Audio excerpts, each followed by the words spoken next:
Welcome to the England Rugby Pod.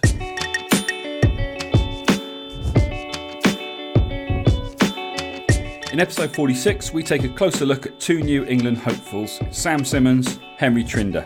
We also take a look at Danny Care's magic boot, and of course, Johnny May. You're listening to the England Rugby Pod, the rugby podcast that believes England will win the World Cup in 2019. Hi guys, welcome back again. I'm joined by Dan. Hi mate. Hi Andy, how are you? Yeah, I'm good. Another interesting round in the Premiership this weekend. Yeah, it certainly was. It was a really interesting round, and also importantly, how was your weekend? I hear you got put through your paces. I did. I went along to. Why don't you tell everyone where I went along to? Since you are. I am what? I'm not sure. Invested in it. I am. Yeah, I'm a part owner. But yeah, Andy went along to something we recommend. Actually, a big fan of the pod, and actually one of our sponsors is Doghouse Fitness in Balham. So I recommend everyone go down, visit that if you get a chance. Very much around the sort of spin and box size, but excellent facilities, and certainly worth a visit if you're in the area. But Andy himself went down this weekend, and I think found some of it fairly tough going. Which, to be honest, mate, I can't really have a go at you since I haven't yet tried any of the classes. All I can say is it's not for beginners. It is not for beginners. I understand that Justin, who's one of the founders, he had a crack at the boxercise this morning, and he called me to let me know that it wasn't just me. He was also suffering, and he also had to run out after about 20 minutes to make sure he wasn't sick. But anyway, enough of our lack of fitness and our poor shape. We're getting old, so we've got an excuse. But yeah, the boys out this weekend were not throwing excuses like that around. A few of them making up for last week. I mean, why don't we start with the big one, which is obviously Gloucester, following what was possibly one of the worst Premiership performances I've seen for a long time. Last weekend, came face to face with Northampton this weekend. And more than kind of made up for their poor performance. It's bizarre. They seem to they're up one week, they're down the next. They can't seem to make their minds up as to whether or not they're an awesome side or a terrible side. So Gloucester are actually pissing me off a bit. So I'm quite I like Gloucester a lot. I follow them, and they're certainly one of my favourite teams out there. But it's just so annoying to see them get absolutely destroyed by Sale, and then the next week come up and put in a performance like that. And some of the individual performances were unbelievable. Obviously, sort of taken away sort of man of the match, Billy Twelvetrees. But I think Henry Trinder was absolutely outstanding, wasn't he? I mean, he was unbelievable. I mean, if JJ thinks that he's got an easy ride at to play 13 for England, which of course he doesn't because he wasn't even selected for the training squad. But if in the back of his mind he suspects that he might be the man for the job, this guy is someone who I think is going to put him under a huge amount of pressure. I mean, I think he's a better player first and foremost, or at least in terms of form right now. Yep. That doesn't necessarily count for everything, but difficult to ignore him. It's so here's the question I've got for you. So last week we mentioned Henry Trinder, and we were saying that a few moments of magic isn't enough. He needs to sort of do it week in, week out. But I may have revised my thinking on that a little bit. So you look at the England squad, and you look at the likes of the Marcus Smith, who was just pulled in without actually having proved himself, but could just see like the incredible talent. Is a Henry Trinder, and we'll cover him a bit more, but perhaps someone like a Sam Simmonds as well, maybe even a Zach Mercer, is now the time to get them in that squad when they're on fire, sort of strike while the iron's hot. And they may sink, they may swim, we don't know, but is now the time to get them involved in that? Because if Henry Trinder keeps playing like that, I don't want him to miss out. I don't want him to miss out on these autumn internationals if he's playing like that. Well, that's the key thing, though, isn't it? We were saying, we said last weekend, you don't want to select someone because they have a couple of moments of magic. But this weekend it was a couple of moments of magic, but they were just on top of what was a man of the match performance throughout. So it was already a lot more than just a few moments of magic. There's still I think we worked out it's about 5 weeks, just under 5 weeks to go until the first of the autumn internationals, and obviously there's a couple of games in Europe over the course of the next couple of weeks. There'll then be a couple of more Premiership games before that time rolls around. So he's got plenty of time to continue doing what he's doing, and I don't think you have to have like a whole season of playing like that before you're considered. I think if he can string 2, 3, maybe 4 games together where he doesn't have to always have the moments of magic, but he's clearly, a vital part of that team and performing week in, week out, I think that's got to be enough. And those moments of magic, they're like the little bonuses, aren't they? So I think if he keeps doing what he's doing, Eddie Jones is going to have a hard time not including him or certainly not considering him. Particularly when you compare him, if we are comparing him to not just JJ, but JJ's one of the guys that he's been looked at. JJ's not on form at the moment, so don't see how you would give the nod to him. Who else have we said is a possible 13? Well, I think we said, Tio, obviously, Henry Slade, Slade and Trinder are the form 13s, but the other one actually from that Gloucester match, who's probably worth mentioning, I think he's probably maybe slightly the level below, but Luther Burrell as a potential 13. So there was a chance in that match because not only is he making breaks, and Burrell seems to be loving his rugby at the moment, but some of his distribution was great in that game. Yeah, I mean, I guess the difficulty there is Eddie Jones has used him before, and it didn't work, and I think, we know that's it's not the be all and end all. If you don't get it right the first time, there are other opportunities if your form changes, but I think you make life very difficult for yourself if you don't take your opportunity when it's given to you. So it's not to say that I don't think he would be considered again, but I think when there's competition and when the competition is so fierce like it is right now, I feel like if you're an Eddie Jones, unless someone like a Luther Burrell is that much a class above, you're probably going to be the unlucky one that gets looked past because you're thinking, well, you've had your shot, you didn't take it. He hasn't had his shot yet. It's difficult to choose between the two of you. I'm going to go for him and see what he can do when he's given his shot. I could be completely wrong, but I just wonder whether that's perhaps Luther Burrell's in trouble for those reasons. I think you're right there, mate. Actually, I think you're right, and I think the likes of Trinder and Slade are probably playing better at the moment. And if you took them out and it was sort of JJ and Burrell's probably had a stronger start to the season, but he still wouldn't go above JJ for me. I don't think JJ's been terrible by any means. I wouldn't say he's playing badly, but he's not playing as well as he can. No. And with others playing brilliantly, it makes his position fairly precarious, and it makes it tough for him as well. I mean, one of the things that strikes me watching JJ play for Bath is he seems to be one of those players that really kind of steps up for the big games. He looked good. Okay, maybe not first team good, but he looked good for the Lions. He usually looks great for England. Yeah, and then he plays for Bath, and it just doesn't. You don't feel like. You look at some of the England players playing for their clubs, and you feel like they are clearly the key guys on the field. They're the guys that lift the players around them. They're the guys that put in a performance week in, week out.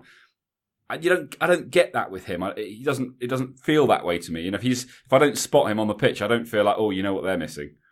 So maybe that's just me. But something seems to be missing from his game, and we were talking about this earlier. Actually, I think of him as he's got the skills, of course, and he can run the lines, but also pace. And in the game at the weekend against Worcester, there was that try that he scored in the corner, and it was a nice try, and fair play to him. But it kind of threw me because you kind of the way he took the ball at pace into space, you kind of thought, well, that he's in. He's. There's no way he's not scoring this. And actually, he got caught by 2 or even 3 guys. He had to step back inside, which he did brilliantly. And he managed to score the try. But I don't know. It felt kind of slightly lackluster that he wasn't able to just go all the way through. Now, I guess if you're up against guys that are quicker than you, then that's what you have to do. So maybe it's as simple as that. But I don't know. It just felt like he shouldn't have had any problems getting all the way over the line from there. I don't know. Maybe. Yeah, I think because, like you say, we were chatting about this sort of earlier in the car, but it could just be that he was against a couple of particularly quick players who we don't necessarily know has been that quick. I don't think JJ's necessarily lost his pace, but yeah, I was surprised by it. But what a finish anyway. Yeah, no, true. Something seems to be missing. I'm not quite as excited watching him as I am watching some of the other guys. I agree with that, yeah. And I'm not sure what it is, but it feels like something's just missing from his game and he needs some sort of spark to come back. And I'm sure, when we may well see him in the Autumn Internationals. We don't know which way Eddie Jones is leaning at the moment, but if we don't, I'm sure it won't be the last of him. And maybe being left out will be the spark that he needs to kind of turn things back on again. But I think there are some great options if he's not the man for the job, and difficult to choose which one to go with. Yeah, it's a tough. So I wouldn't be upset to see him be left out of this squad, not because I don't like him, because I think he's brilliant and I love him to bits, but just because hopefully you'd say that would be the right kick. And I'd love to see Trinder and Slade in that squad just to see what they can do, because I think now's the time. So what do you do about Ben Teo? Yeah, I'd have him as part of the squad as well. And then just do you know who hasn't actually been playing that well or didn't have a great return this weekend was Elliot Daly, actually. Well, he may well be the one that's in trouble, particularly now that George Ford has found his kicking boots. Because of course, Elliot Daly was often like he had all the skills, but one of the great advantages of having him on the pitch was that he was a backup kicker if something was to happen to Owen Farrell. Because frankly, you didn't want George Ford having that responsibility. But George Ford is kicking well for Leicester, so Elliot Daly may well find that he's in a bit of trouble. Certainly for the Autumn Internationals, and he's probably got a little bit of form to find if he wants to make his way back into the certainly if he wants to make his way into the sort of 15. But we shall see. But that's probably not a bad thing either, because of course, as we keep saying, and backed up again, albeit the wonder try that you claimed turned out to be not quite so wonderful. But Johnny May's been on fire, hasn't he? And he's just. We said it last week. I'm going to say it again. He's making himself impossible to ignore. I can't see how he doesn't start. I think he's been by far the best winger in the Premiership, and the best, obviously, with that, the best English winger sort of available based on current form. It's interesting because there does seem to be a slight Lions hangover. The players who seem to be really stepping up and really playing well are non-Lions players. And a few of the Lions, not all of them, because you've still got I'm going to completely contradict myself, because you've still got like a Marrow, a Courtney Laws playing well. But from a back's perspective, none of the Lions backs, there's been injuries and resting. But Owen Farrell, obviously the way that the Sarries have their setup, he's obviously missed quite a lot of game time. He wasn't involved last weekend. I know that they have their system of cycling the players, but the weekend before he didn't start. He came off the bench. I think Europe coming up is probably they're saving him, I'm sure, for big games, and it's not to take anything away from his form, but I guess my point is we're seeing less of them. You've got Wasps out of form, so that means that you've got Haskell. When you're on a losing streak, it doesn't matter who you are. You don't tend to really shine. It's one of Ben Teo's problems over at Worcester. But Wasps. You've got Haskell. Obviously, he missed the Lions, but you've also got Joe Launchbury, who should have been a Lion, and he's injured at the moment. So I don't know how serious it is, but he's obviously not getting much game time. You've got Billy, who's injured, so he's not getting much game time. You've got Jack Knoll, who as of last weekend is injured. He took an eye injury, he'll be out for a few weeks. So there's been quite a lot of injury, and maybe this is part of this whole the extra however many weeks it ended up being, 8 weeks, 10 if you include all the training camps and things for the Lions, it's maybe made it a bit. They've needed this time off that the other guys have been given by just the end of the season, meaning they get time off. You guys haven't had quite as much, and they need it. Yeah, I think that's an interesting point, and we're sort of jumping from game to game, but I guess it's about the players more than the games. But Haskell's form hasn't been great. But the thing I find about this is as soon as Haskell has a slight dip in form, which everyone has, he just gets written off straight away. Yeah. And he seems to have to fight harder than anyone to prove his form. But do you know what? I think he will. I have complete faith in Haskell. Yeah, we're both big Haskell fans, and he does it time and time again. He gets written off, and then he proves himself, and everyone loves him again. So, he's the guy that everyone loves to hate. I'm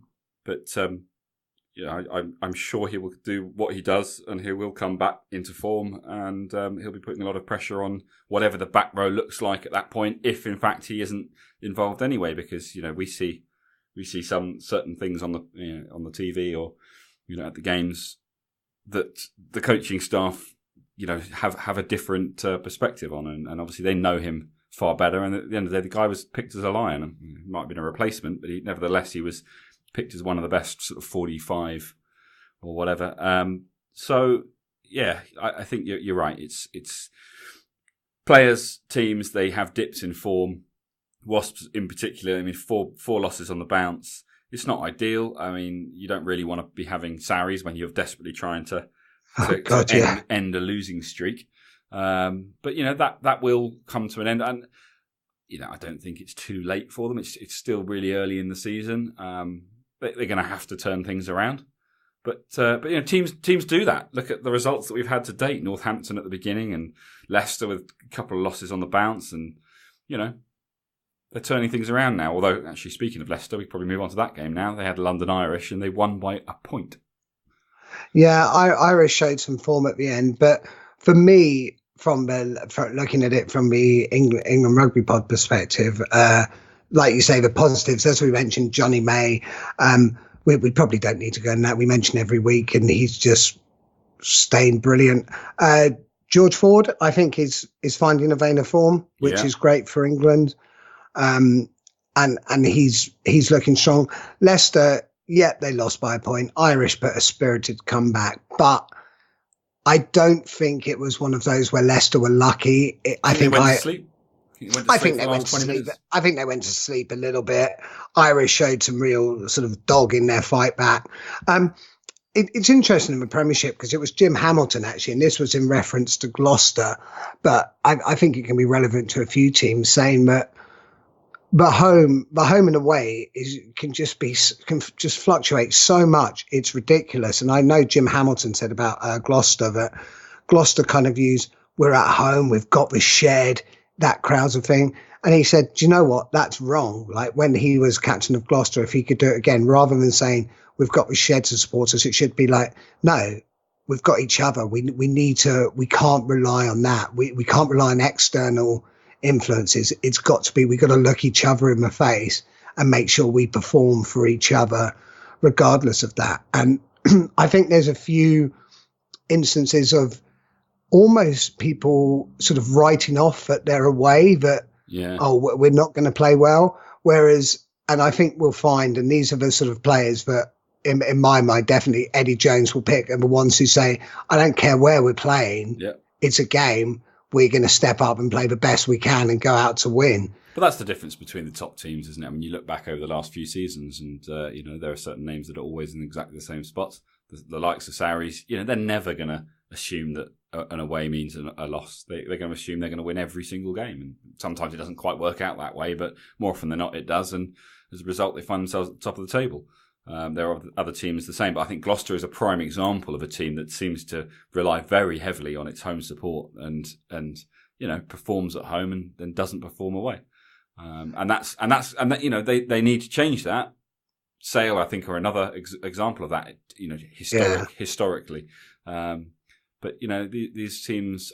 I guess on the flip side, if you can almost guarantee that you're going to win at home, you're halfway there. Then it's a case of going, okay, look, we've got that. We know what we're doing. Now let's just work out how we do it away and do it on the road. But like Eddie Jones said about England and talking about going and playing down in Wales, it's the same size pitch.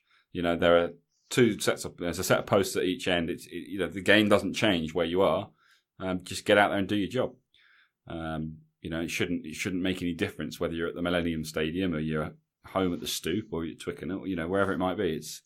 The game is the game. But anyway, it's a good point, isn't it? It really is a good point. It's sort of simple, but a strong point. So, quick question, just as we were covering, and this is sort of go back.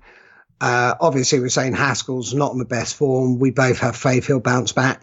If you're picking the starting team for 11th of November versus Argentina, who are your back three?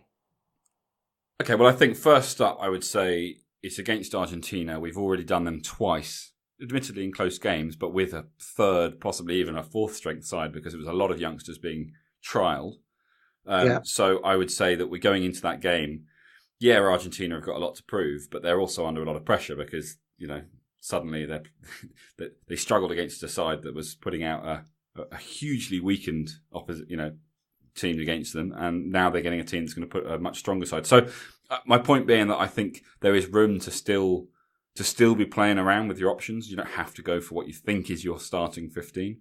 And on that basis, I would probably I'd probably say that this is a prime opportunity to have a look at a Sam Simmonds. Yeah.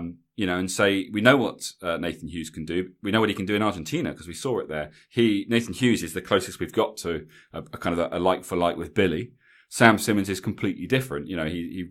He's about the third fastest guy in the Exeter team. He's quick, isn't he? Jesus. So a very different style of player, and maybe Eddie Jones has no interest in a number 8 that is like that. Maybe he wants, big, strong, ball carrying, heavy.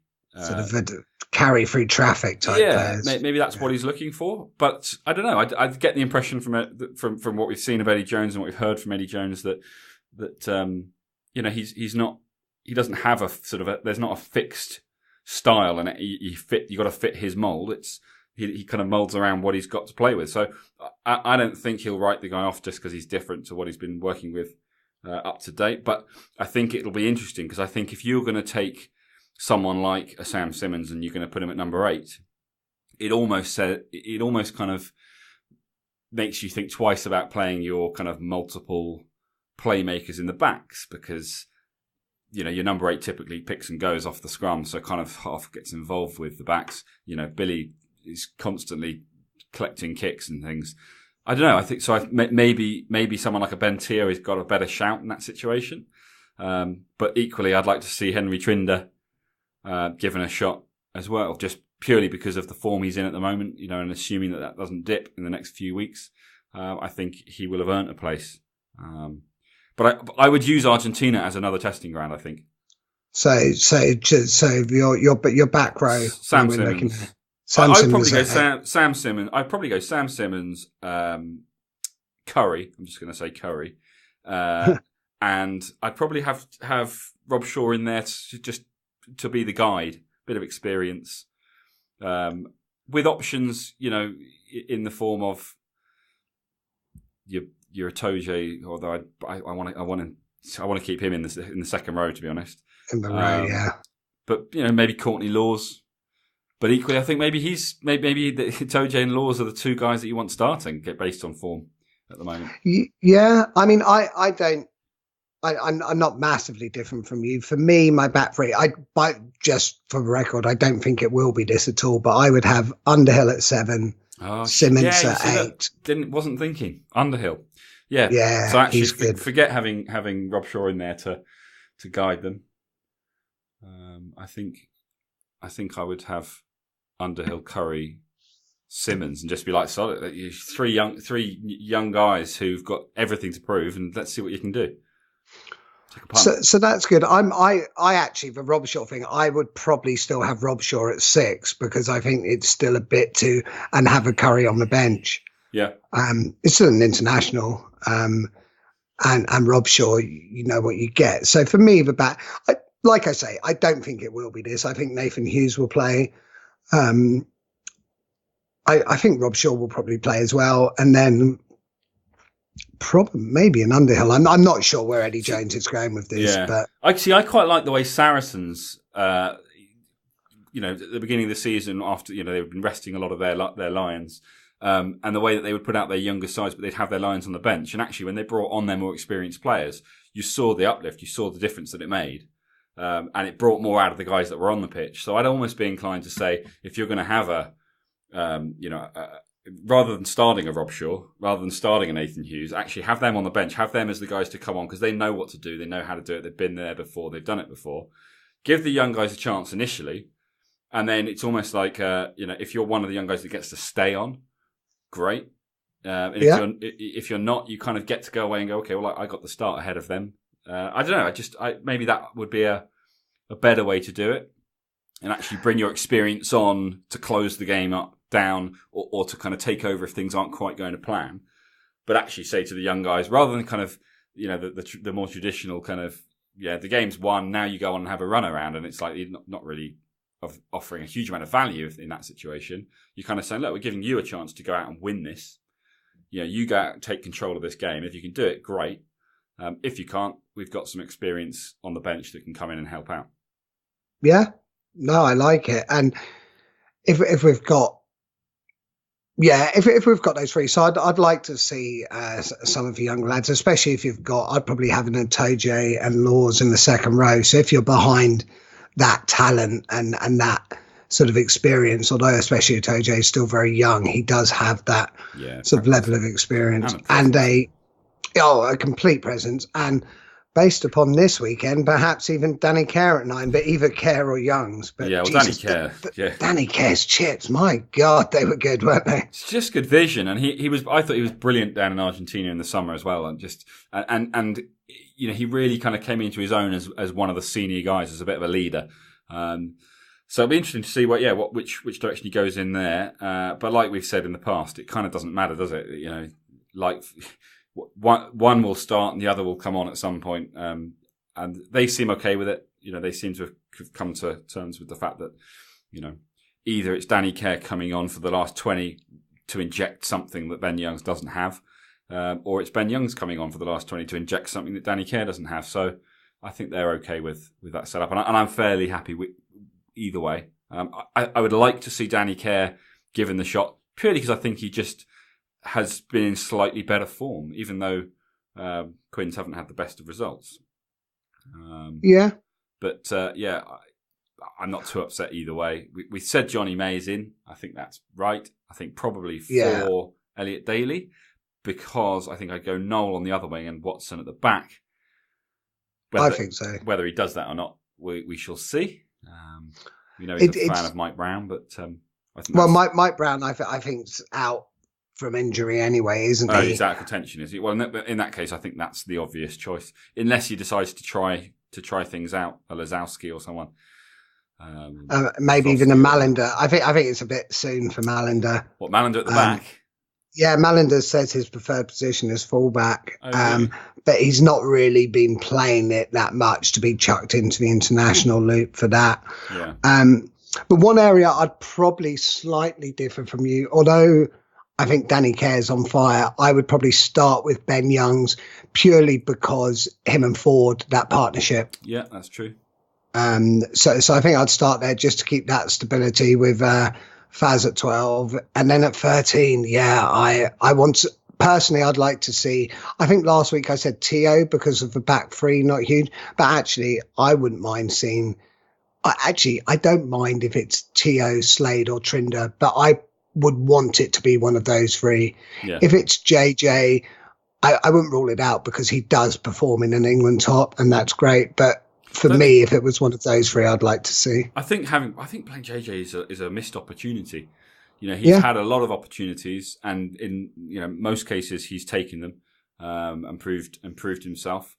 But I think when you're not in perfect form, I think it's the right time to say, look, you've got a few things you need to go and work on. So you take a knee or whatever the terminology is, and go and work on those things. And we've got a few other guys we want to have a look at.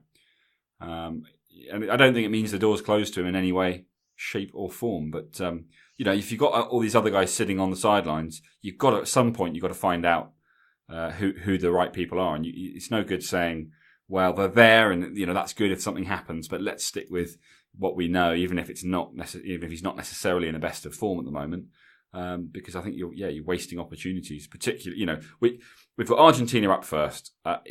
Personally, I think with the way that Argentina have been playing and the way they were in the summer, we treat that as a testing ground. The last game is Samoa. They're big, and they're strong, and they're aggressive, and they can cause us some problems physically. But again, it shouldn't. Touch wood, it shouldn't be a problem for us. The big one is the one in the middle. It's Argentina. So, sorry, it's Australia. So the Argentina don't forget, Argentina ran Australia really close this weekend. They did, and I'm hoping that's because Australia are rubbish at the moment.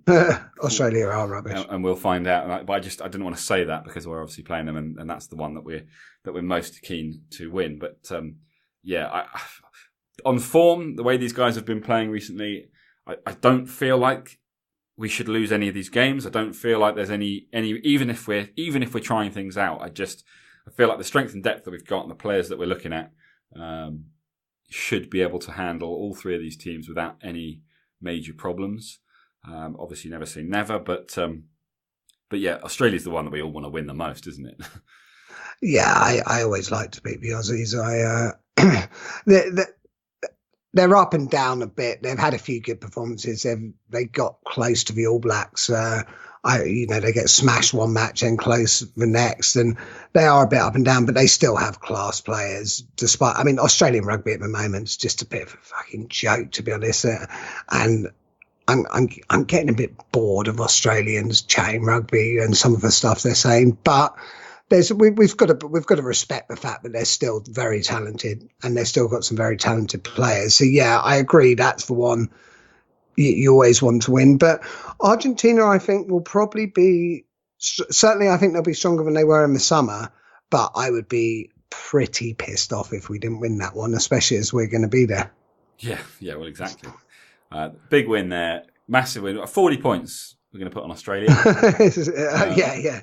And then Samoa, it'll be one of those ones where the scores are really tight for the first half and it's just brutal and physical. And then we'll score 3 or 4 tries in the last 20 minutes. That's what I think will happen in that one. Yeah, I can see that happening. Samoa and not exactly shrinking violets, are they? No, and I think a lot of the Islanders, no disrespect intended if anyone listening is an Islander, but I think the Islanders tend to come into a lot of these big games thinking, well, look, the chances of us realistically competing, for a result are minimal. So, what can we do? We can go and cause them some real problems, and we can be really physical, and that's the part of the game that they love so much. And I think that's what they go out to in the nicest way possible, if that's a thing. They go out to hurt the opposition. They go out they certainly go out to sort of put their mark down. And the Islanders, shame because they've got such talent, but they just don't have the. They don't have the ability to hold on to them. Yeah, exactly. When I say ability, I don't mean playing ability. They don't have the ability to come together as a squad, to train together, to put in place that, to give them a chance. They're not given the chance to perform to the level they probably could. Oh, can you imagine if there was a rule that said you could only play for the country of your birth? There's none of this, moving players around. The guys that would be playing in, the guys that New Zealand wouldn't have, the guys at Australia, the guys at us, France, literally every team in the world, all the top teams in the world seem to have, their 1 or 2 or 3, or in the case of New Zealand, 15 Islanders who are just awesome. And you just think if they played for their the nations of their birth, there'd be 3 there'd be 3 island sides, maybe 4 island sides that would be competing to be the best in the world. There's there'd be 2 brothers we have playing who we'd probably miss a fair bit if that was the case. Yeah, the Tuolangis as well. Obviously some of them do play for the. Yeah. There's so many of them. I don't really know where's where, but you're right. And of course, the Vunipolas, but of course, with them you've got what's his name in Wales? Their Faletau. He's another one over this side. France have got a few now, haven't they?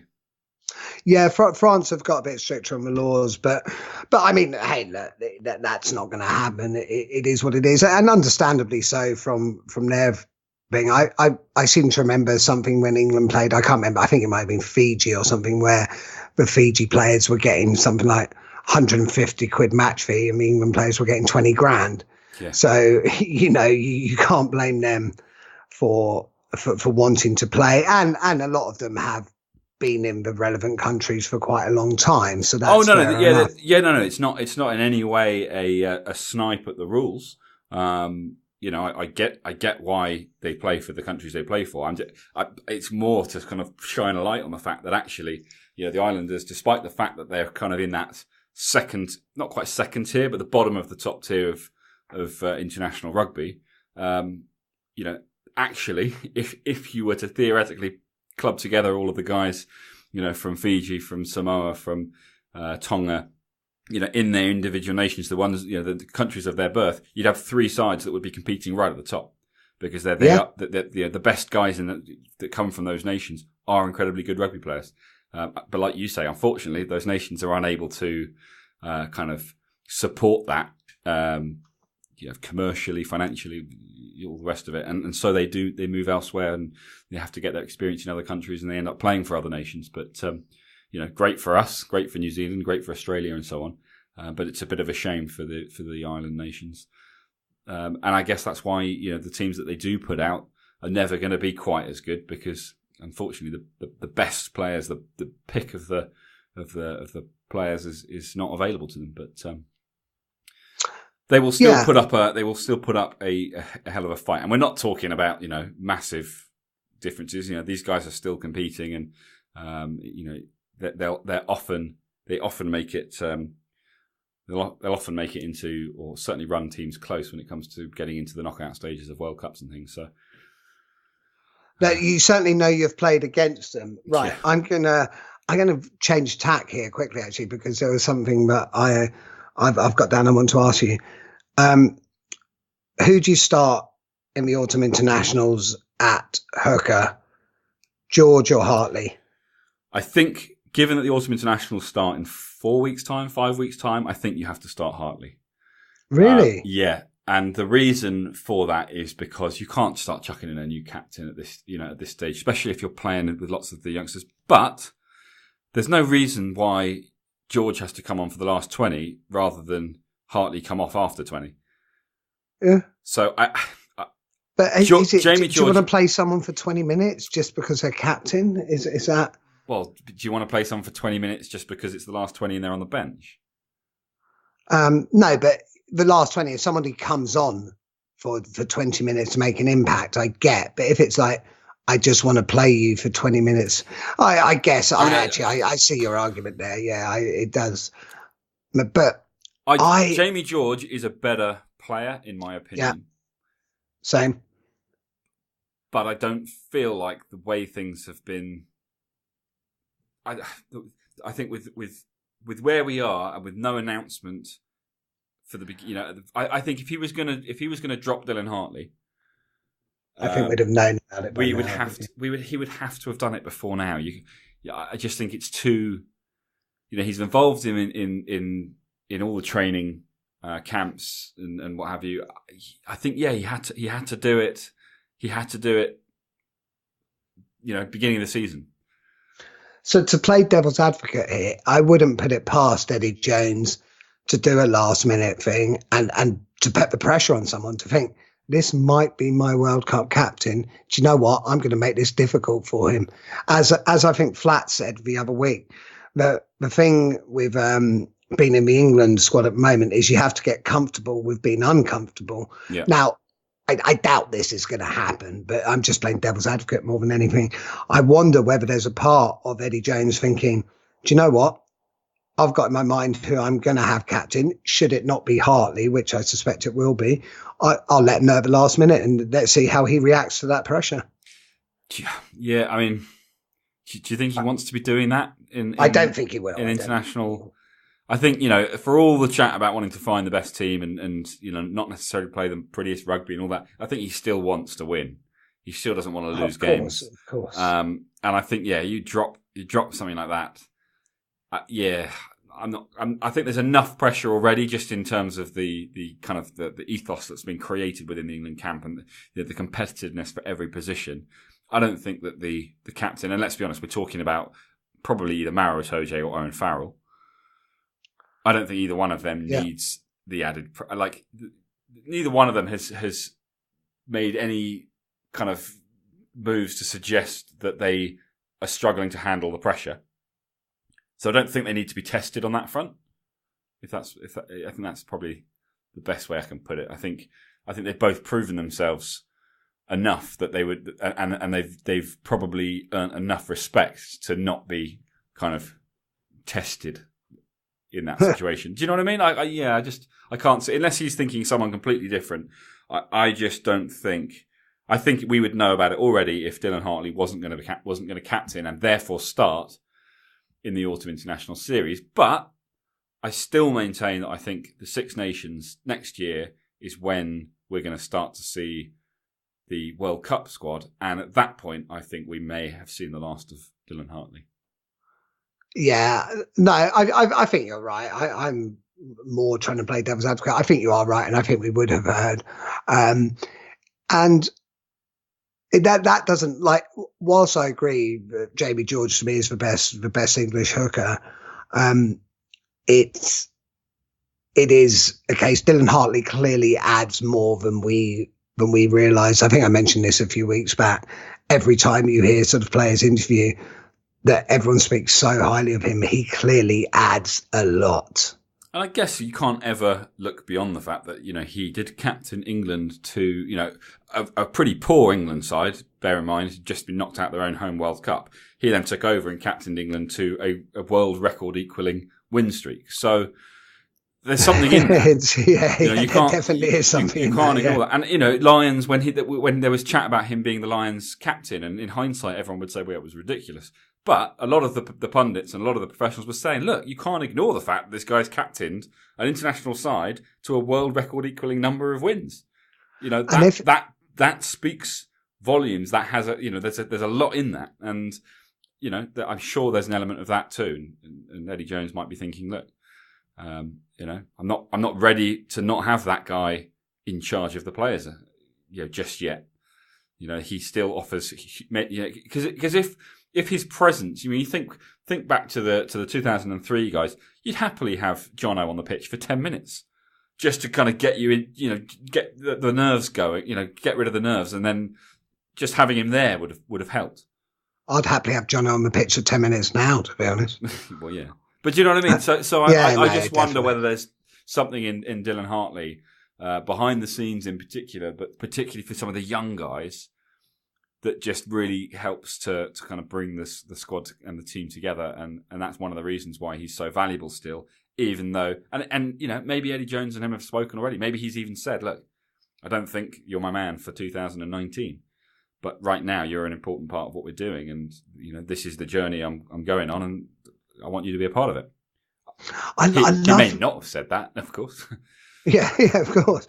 I love the Eddie Jones factor, because I think under Lancaster, probably under previous coaches as well, you kind of knew what it was looking like. You kind of knew what the squad was being. There might be the odd surprise. Under Eddie Jones, you had no idea, and I like that. I like the fact that we're sort of on our, kept on our toes, as the players clearly are to an extent as well. Well, and I think it's important to point out that, England hasn't suddenly, created a whole load of incredible rugby players. This strength in depth hasn't suddenly appeared like some new breed that's just come into the game. These guys have always been there. Eddie Jones has created an environment that has brought the best out of these guys. And that's why we're seeing it for the first time, rather than it's existing for the first. Do you know what I mean? So I agreed. Think huge credit to him for creating that environment, and it's clearly an environment that works. Whether that's a Southern Hemisphere influence or whether there's just something that he knows that others don't, I don't know how. I don't know. I don't know what things are like behind the scenes in the New Zealand camp. We know they've got strength and depth, but is it a similar environment or not? I don't know. I don't think it matters. And that's what I quite like about Eddie Jones, and that's why I'm confident in England. That's why I'm confident in the World Cup 2019. It's why we're doing this podcast. Yes, it is. And yeah, long shall it continue. And absolutely. Hopefully it does. Yeah, for sure. Well, like we say, next week is Europe, which actually will probably be quite an interesting place to look at our England guys, because I think the big hitters will be starting a lot of these matches. There'll be some big matches, so we'll probably get a chance to see some of the big names, see how they perform. And it'll be really interesting for us, like when we chat next week, to see who is stepping up to mark, who perhaps still isn't quite performing as they should. And I tried to search this earlier. I don't know when the squad announcement is for the Autumn Internationals. I tried to have a look and I couldn't find a date, but I suspect we're probably a couple of weeks away, but it will be fairly imminent. Yeah, it's going to have to. I mean, we are, like you say, we're probably 5 weeks away, 4.5 weeks away from the opening fixture against Argentina. So I guess you normally don't and have a week before. Yeah, I'm trying to think. It's probably 10 days, 2 weeks before. So we're probably sort of 3 weeks away from 3 weeks away from the squad announcement, which will be great. And we'll obviously do a special episode based purely on that. Yes. But in the meantime, long may this sort of competition for places continue, and long may England's the excitement around England rugby continue, because it's a good place to be right now. It is a good place. Guys, thank you so much for listening. It's been a long episode. Kept you this time. But hopefully all interesting stuff. Hopefully everything you agree. Obviously, if you don't, get in touch. We keep saying it. Where can they go? I've just completely lost my train of thought. Twitter at England Rugby Pod. Go to Twitter, get in touch with us at England Rugby Pod. You can get hold of us through the website www.englandrugbypod.com. You can email us englandrugbypod@gmail.com. But yeah, let us know what you think. Let us know if there's anything that you don't think we're covering that we should be covering. Let us know if there's anything we're covering that you completely disagree with, because that's always good for a bit of a debate. But yeah, spread the word. Tell friends, tell family. Download us on iTunes if you haven't already. Subscribe, because that way you will never miss an episode. And hopefully just keep enjoying it, because we're enjoying creating these episodes for you. Definitely. Thanks a lot, guys. Take care.